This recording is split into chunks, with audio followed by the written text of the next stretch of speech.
So OPPO have gone global now with their Find X8 flagship series. So we have the X8 Pro Global Edition and the X8 Global model here that I am testing out side by side. And this video is all about which one you should get because I'll compare them in detail. Their screens, build quality, benchmarks, cameras side by side, battery life, charge time, loudspeakers. It's all going to be compared to help you with that decision on which one you should go for.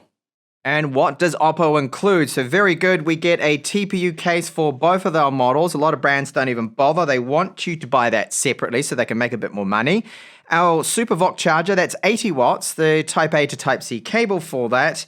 And you also find a little bit of paperwork. So a quick guide, safety guide, and this right here, which is their premium service QR code. There's also a SIM tray tool, which is off camera. So the obvious difference straight away is you notice that it's the Find X8, which by the way, I'll keep on the right side of the screen all the time, is a little smaller than our Find X8 Pro on the left side. And we've got the rounded edges here with our Pro model, and both of them have this matte glass on the back. The finish resists fingerprints really well, and you will see that it's a squared off design too, which I happen to prefer. I do like the weight and the size of a Find X8 a little more. Of course, it's personal preference, but this one here with our screens, we're looking at 6.59 inches, and then we have here with our OPPO Find X8 Pro version, this is a slightly larger 6.78, and I'll go into those screens in a little bit more depth soon, but the front-facing cameras on both of them, they are identical, just like our chipset. So we have here two 32 megapixel cameras, both using the Dimensity 9400. Both versions have 16 gigabytes of RAM and 512 gigabytes of UFS 4 storage. So the difference with the build is that, well, both of them feel very, very good. We have a squared off frame that I think looks a little bit, dare I say it, like an iPhone with the Find X8. You can see the way that's all squared off there.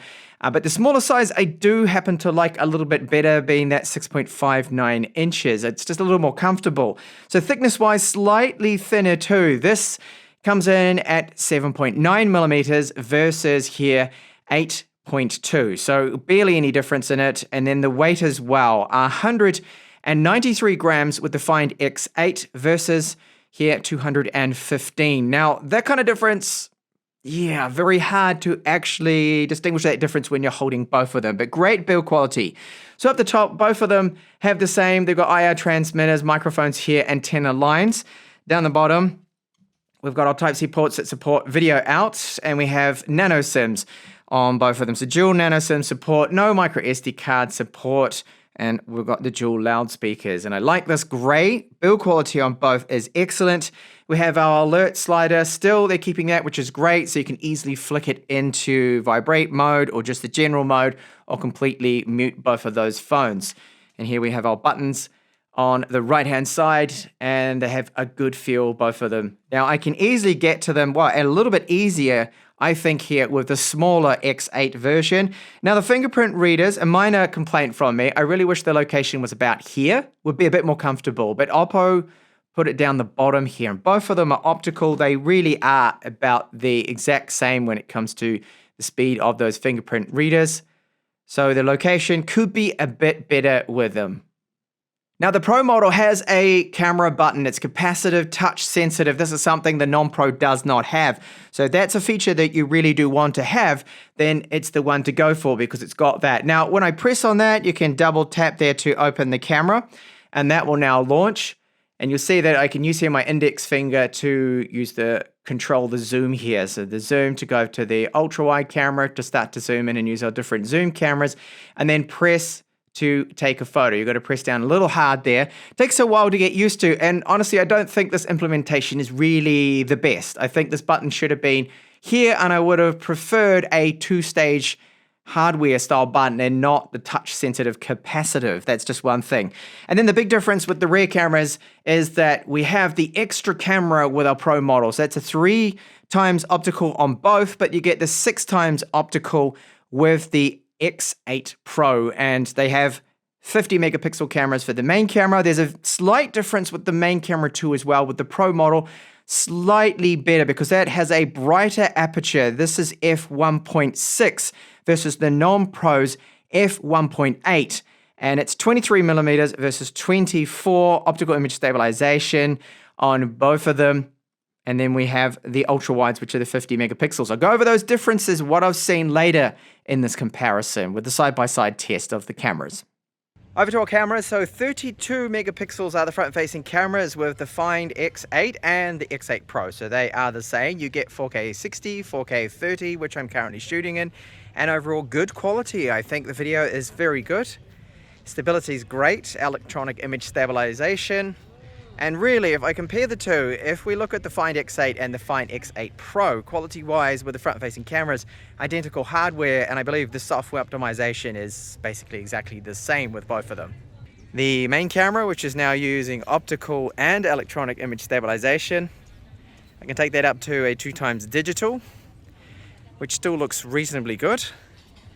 3x optical now, so this is the same as the Find X8, but then the Pro has the 6x optical zoom, which as you can see is very good, and it's all optical, so there's no digital here, but I'm going to apply a little bit of that now. So I'll bring that up digitally to, this is now 8, 9, and there we go, that is now 10x optical, 10x digital zoom, and still looking reasonably good.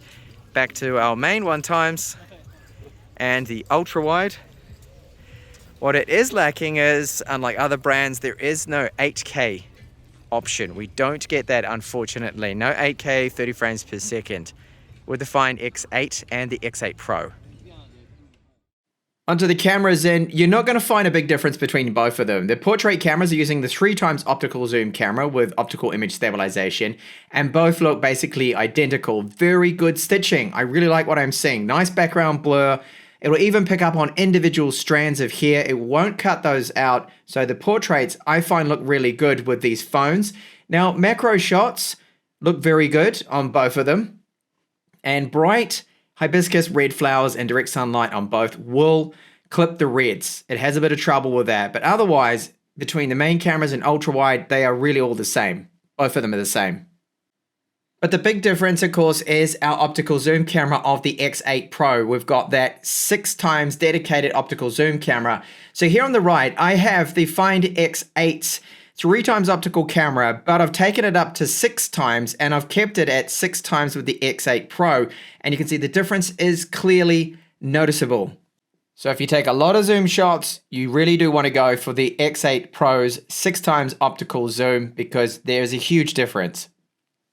The other key area is that it has a slightly wider aperture. This is f1.6 we get with the Pro model, whereas the non-Pro is f1.8. And you can see when I crop into this low light photo that the Pro, which is on the left, you can see the numbers of that boat a little clearer. It's a little bit sharper, slightly brighter, but not a massive difference here. Even with this photo of the little oil lamp, you can see they both look very similar, but the Pro image is slightly brighter. And with this, also slightly brighter with our Find X Pro.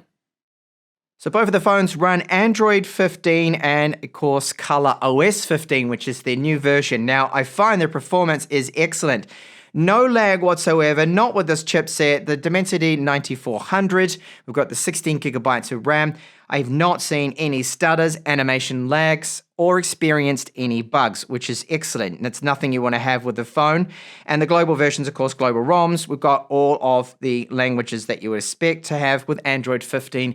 They are there. Now, the displays, the only real difference is we are looking at a flat screen versus curved. Now, some people prefer the curvature on the edges of the Pro model because it's a little bit easier maybe for the gestures, but I don't have any problems with gestures whatsoever, and the flat screen I do prefer. Both come with pre-applied screen protectors to them, and there is a very small difference in the resolution, which I've been running both of them on the absolute highest setting for our resolution. So under screen resolution, very, very small difference there. So you can see 2780 by 1264, and then the 2760 by 1256.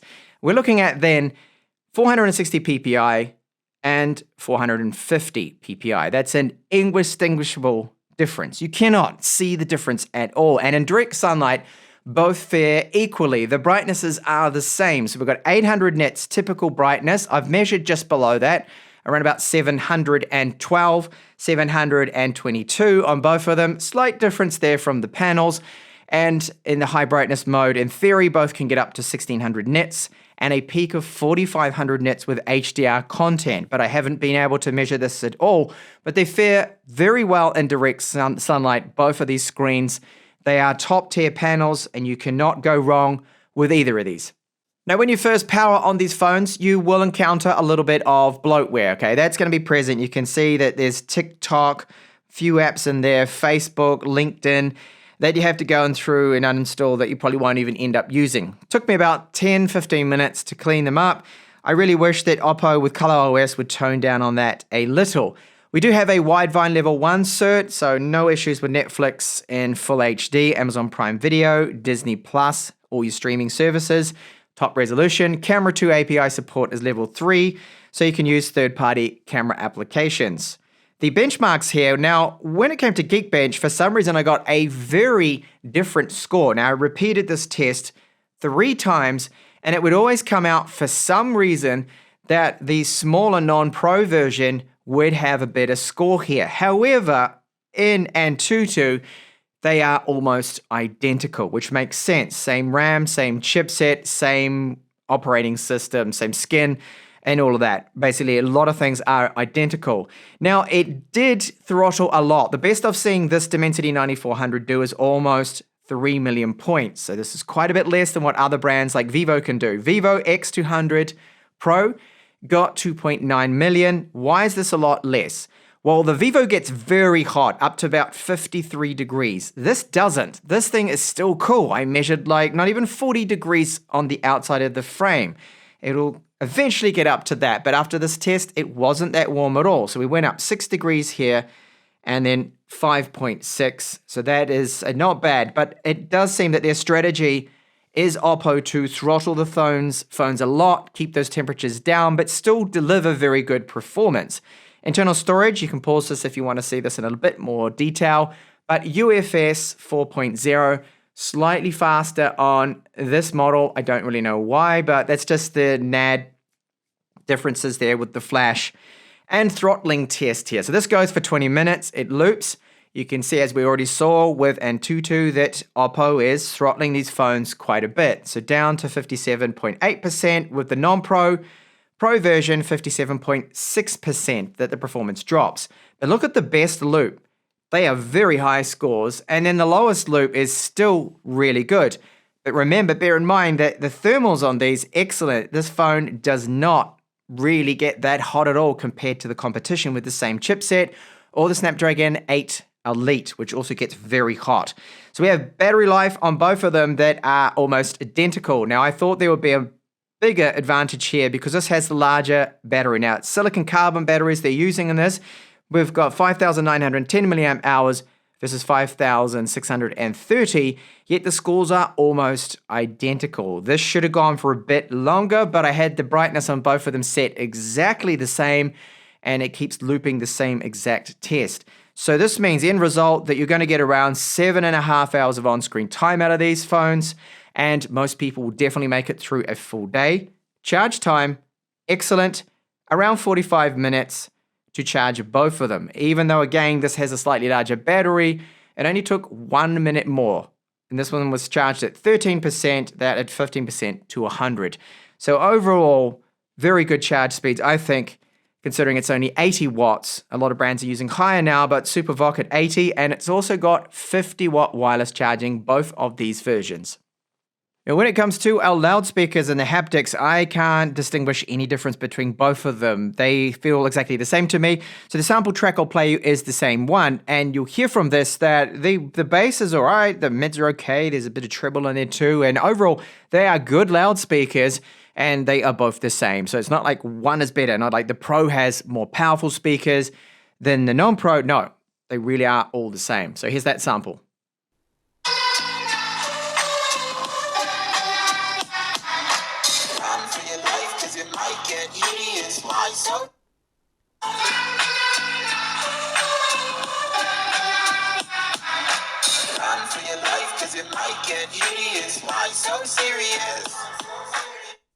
With gaming performance, it is as expected as I showed you with Antutu and 3D Mark that they both have the same performance. I've tested both of them with gaming, and in Genshin Impact with the highest possible settings, you're getting 60 frames per second. Do you agree with what OPPO has done here though? Do you think that they should have throttled this chipset that much that we have performance that is basically that of what we had last gen? Or should they have pushed those thermals so the phone gets crazy hot and a little bit uncomfortable, which is what happens with a lot of the other phones. For example, like the Vivo X200 Pro, it can get an Antutu score of 2.9 million. This is only 2.3 million, but it gets crazy hot and uncomfortable in gaming. But our OPPO Find X8 series, both of them don't. And we still get that really good frame rate at 60 frames per second the whole time on the highest possible settings. So overall, we have two excellent phones from OPPO. You can't really go wrong with both of them. Dimensity 9400 performance is very good, but it isn't the fastest I've seen. OPPO has taken the decision to throttle them a lot to make sure that these do not get crazy hot like they do with some other brands. As I pointed out, Vivo, that model gets very hot, and what I've seen with some others, they will push the thermals really high but push the performance. OPPO has not taken that path with these two phones here. Great screens, great cameras, battery life is decent, good charge time on them. They are excellent flagship phones, but they're a little boring. They're not exciting, but that model is going to be coming, of course, and I'm talking about the X8 Ultra. That's going to be their exciting wow factor phone. Now, which one would I pick out of these two? Well, I like this one. I like the squared off design. It's a little smaller, a little lighter. The Find X8, not the Pro model, is the one I would go for. I love the flat screen on it. The performance is just the same. Battery life is basically the same. Cameras, okay, we don't have the 6x optical zoom camera like we do with the X8 Pro, but a lot of people probably won't actually need that. And for portraits, the x3 optical camera on both of them is also very good. Same selfie cameras. And that dedicated camera button, I think, is a bit of a miss here too with the Find X8 Pro. So that's why I would go with the X8. It is also cheaper. But if you want the slightly better main camera, that 6x zoom and that dedicated camera button, rounded, larger build, then go with the Find X8 Pro. So thank you so much for watching this detailed comparison and review of the new OPPO Find X8 series.